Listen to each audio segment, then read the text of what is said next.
여러분, 한 가지 질문부터 시작하겠습니다. 전문직만 가면 평생 안전하다.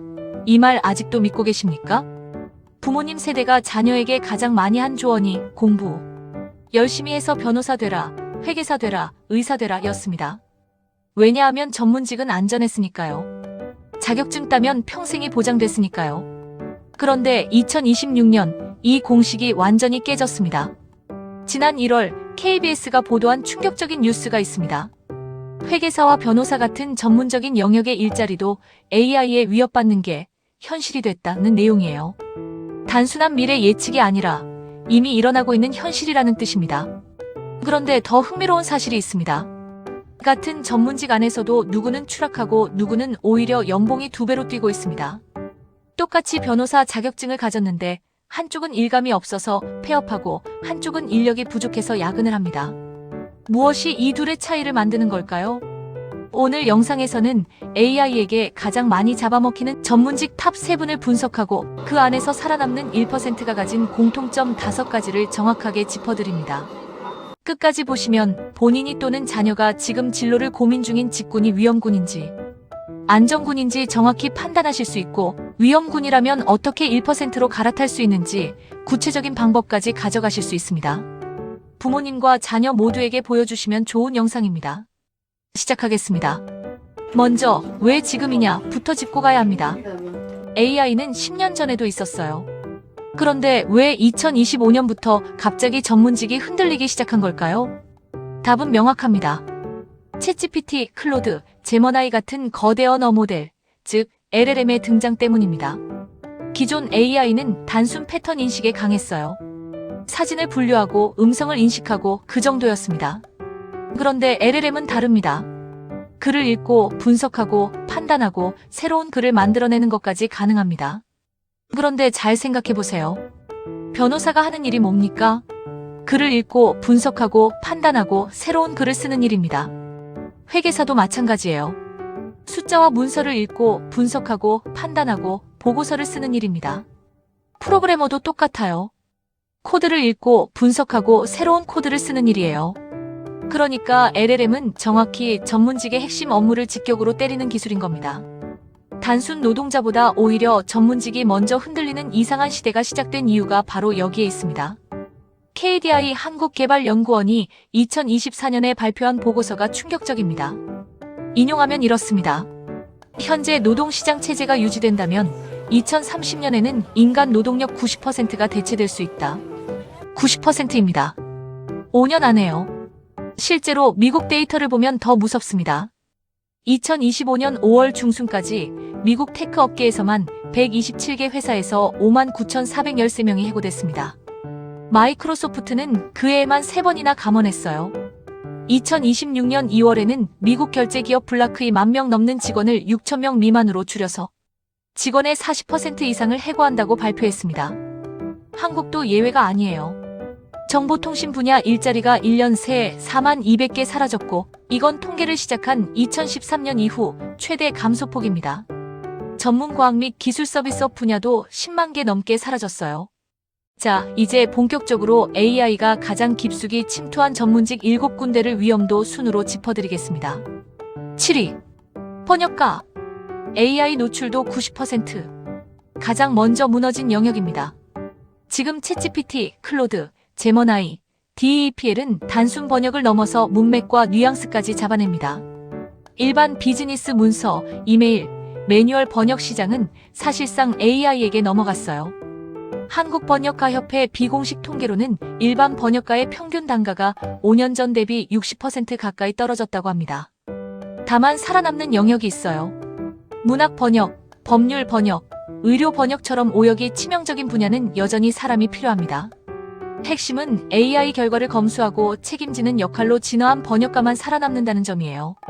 흥미롭게도 일본의 한 출판 번역가는 본인 단가를 5년 전보다 오히려 2배로 올렸다고 합니다. 이유가 뭘까요? AI가 1차 번역을 해주면 본인은 문화적 뉘앙스 보정에만 집중하니까 작업 시간은 절반으로 줄고 결과물 품질은 2배가 됐다는 거예요. AI를 적으로 보지 않고 협력자로 본 결과입니다. 6위. 단순 카피라이터, 콘텐츠 작가. AI 노출도 85%. 기업의 SNS 게시물, 블로그 글, 상세 페이지 카피, 광고 문구 같은 일상 콘텐츠 작성은 거의 AI가 합니다. 광고 대행사들도 이제 신입 카피라이터를 안 뽑아요. 시니어 한 명이 챗GPT로 5명 분량의 일을 처리하니까요. 살아남는 1%는 누구일까요? 브랜드의 목소리를 정의하는 사람, 위기 상황에서 메시지를 만드는 사람, 그리고 진짜로 사람의 마음을 움직이는 카피를 쓰는 크리에이티브 디렉터급입니다. 단순 글쓰기는 끝났지만 전략적 글쓰기는 오히려 가치가 올랐어요. 5위. 회계사. AI 노출도 75%. 한국에서도 이미 시작됐습니다. 3일 회계법인 같은 빅펌은 사내에 AI 연구실을 두고 있고 회계사와 개발자가 함께 자동화 시스템을 만들고 있어요. 미국에서는 더 빨라요. 미국 공인회계사 응시자 수가 6년 전 10만 3천 명에서 2021년 7만 2천 명으로 3만 명 이상 감소했습니다. 회계 전공자 자체가 줄고 있어요. 위험한 건 감사 보조 업무, 세무 신고 업무, 단순 장부 정리 같은 신입 회계사의 진입 단계 업무입니다. AI가 30분 만에 끝내는 일을 신입한테 한 달 시키는 회사는 이제 거의 없어요. 살아남는 회계사는 전략 자문과 분쟁 시 책임지는 판단을 하는 시니어급입니다. 4위. 변호사. AI 노출도 70%. 법률 시장의 변화가 가장 흥미롭습니다. 판례 분석, 법률 조항 검색, 계약서 검토, 기초. 법률 자문 같은 영역은 이미 LLM이 변호사보다 빠르고 정확합니다. 미국에서는 GPT-4가 변호사 시험을 상위 10% 성적으로 통과했다는 사실이 충격을 줬죠. 그런데 한국 법조계에서도 흥미로운 답을 내놨습니다. 현직 변호사들이 르데스크와의 인터뷰에서 이렇게 말했어요. 법률 상담은 하나의 사안에 대해 주관적인 견해와 관점에 따라 해석이 달라지는 영역이라서 단순 자료 검색은 AI가 해도 최종 판단과 변론은 사람이 해야 한다는 거예요. 정리하면 이렇습니다. 신입 변호사가 하던 자료 조사, 판례 정리는 AI에게 넘어갔습니다. 살아남는 변호사는 법정에서 변론하고 클라이언트를 설득하고 분쟁을 협상으로 푸는 사람입니다. 자격증만 있는 변호사는 위험하고 인간을 다루는 변호사는 안전합니다. 실제로 미국 대형 로펌의 한 시니어 파트너는 이렇게 말했어요. 우리는 신입 어소시에이트를 작년에 절반만 뽑았다. 그런데 인수합병 분쟁이나 형사변론 같은 영역의 시니어 변호사 연봉은 30% 올렸다. 결국 단순 작업은 AI가 하고 진짜 변호의 영역만 남는 시대가 온 것이다. 3위. 그래픽 디자이너. AI 노출도 80%. 이건 충격적이에요. 미드저니, 델리, 나노바나나 같은 이미지 생성. AI가 등장한 지 3년 만에 일반 상업 디자인 시장은 거의 무너졌습니다. 로고 디자인, 썸네일 제작, 상세 페이지 이미지, 광고 배너 같은 빠르고 싸게 만들어야 하는 시장은 AI가 다 가져갔어요. 그런데 살아남는 디자이너가 있습니다. 누구일까요? 첫째, 브랜드 시스템을 설계하는 디자이너. AI가 못하는 일관성 있는 브랜드 언어를 만드는 사람이에요. 둘째, AI 도구를 능숙하게 부리는 디자이너. 시간당 10개 디자인을 만들면서 그중 1개의 보석을 골라내는 안목을 가진 사람. 셋째, 공간 디자이너, 산업 디자이너 같은 물리적 영역의 디자이너입니다. 2위, 주니어 프로그래머. AI 노출도 85%. 이게 가장 큰 충격입니다. 5년 전만 해도 개발자 되면 평생 먹고 산다는 게 진리였어요. 그런데 지금은 어떻습니까? 미국의 빅테크 채용은 챗GPT 이후 둔화 추세고 한국정보통신 일자리는 4만 개 사라졌습니다. 정확히 말하면 주니어 코딩이 끝난 거예요. 기터브 코파일럿, 커서, 클로드 코드 같은 도구가 신입이 일주일 걸려서 짜던 코드를 30분 만에 만들어냅니다. 그러니까 회사가 신입을 왜 뽑아? 라는 결론에 도달하는 거죠. 살아남는 개발자는 시스템 설계자, AI를 부리는 시니어, 보안과 인프라 같은 책임 영역의 사람입니다. 코드를 짤 줄 아는 게 가치가 아니라 어떤 코드를 짜야 하는지 정의하는 능력이 가치인 시대가 왔어요. 1위, 데이터 분석가, 금융 애널리스트. AI 노출도 88%. 의외라고 생각하실 수 있는데 가장 위험한 영역이에요. 엔드로픽이 2026년 3월에 발표한 연구에서 실제 구인 공고를 분석한 결과 AI 노출도가 가장 높은 직업으로 컴퓨터 프로그래머, 고객 서비스, 그리고 금융 분석가가 꼽혔습니다. 왜냐하면 이 직군은 정확히 LLM이 가장 잘하는 일을 하니까요. 데이터 정리, 패턴 찾기, 보고서 작성, 시각화. 이거 다 AI가 더 빠르고 정확하게 합니다. 골드만삭스가 발표한 자료에 따르면 생성형 AI가 거의 모든 전문직 직종을 빠른 기간 안에 대체할 것이라고 예측했어요. 그런데 흥미로운 반전이 있습니다. 엔드로픽 연구가 밝힌 핵심은 이거예요. 이들 직업군의 전체 실업률은 증가하지 않았다. 무슨 뜻이냐? 일이 사라진 게 아니라 일의 본질이 바뀌었다는 뜻입니다. 단순 분석은 AI가 하고 사람은 AI가 만든 분석을 비즈니스, 의사결정에 연결하는 통역자 역할로 이동한 거예요. 살아남는 분석가는 더 이상 엑셀과 SQL을 잘 다루는 사람이 아닙니다. 이 데이터가 우리 회사의 다음 분기에 무엇을 의미하는가를 임원진 앞에서 설득력 있게 풀어내는 사람이에요. 그렇다면 어떤 직업이 안전할까요? 의외로 안전한 직업 3가지를 꼽자면 첫째는 손으로 하는 전문직입니다.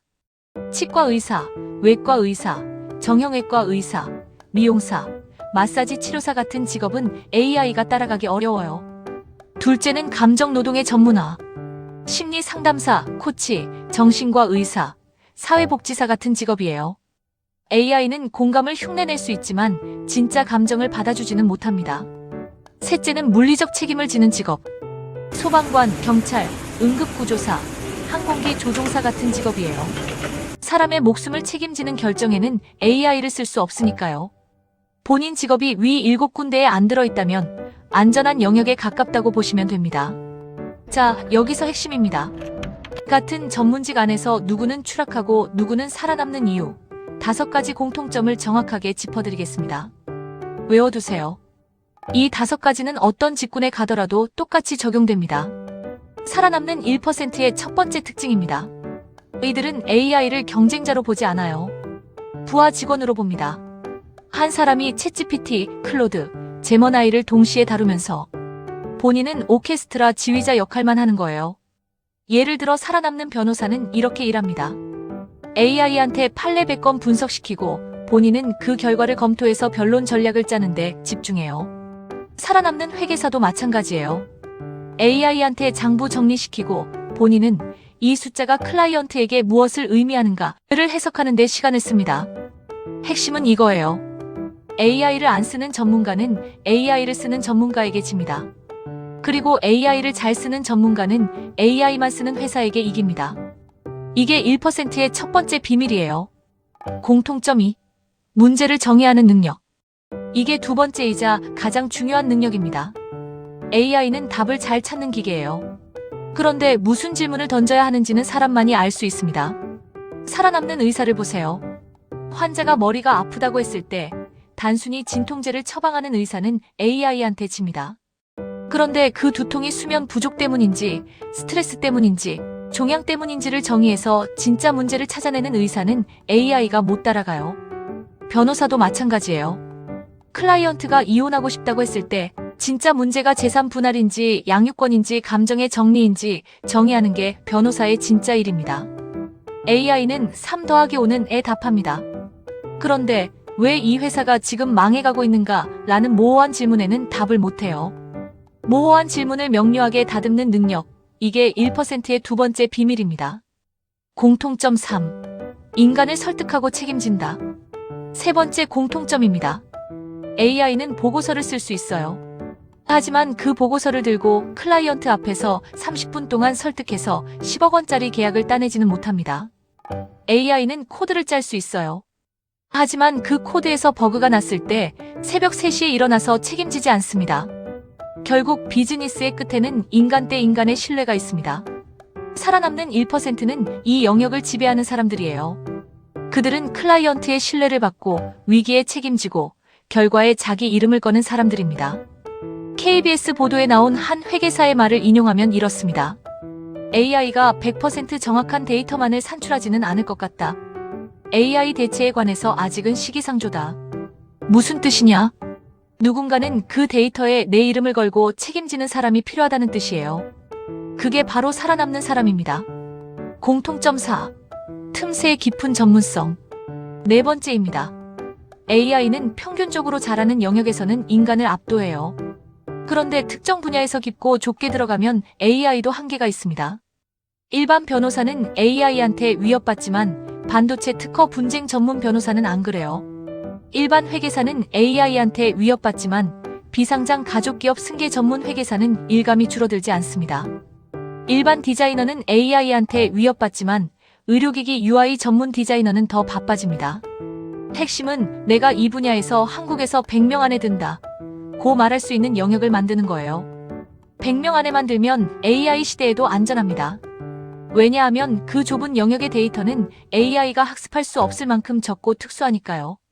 공통점 5. 새로운 가치를 창조한다. 마지막 5번째입니다. 이게 가장 어렵고 동시에 가장 강력합니다. AI는 기존 데이터를 학습해서 새 것을 만들어요. 진짜 새로운 가치, 즉 이전에 없던 것을 창조하지는 못합니다. 스티브 잡스가 아이폰을 만든 건 시장 조사 보고서를 잘 봐서가 아니에요.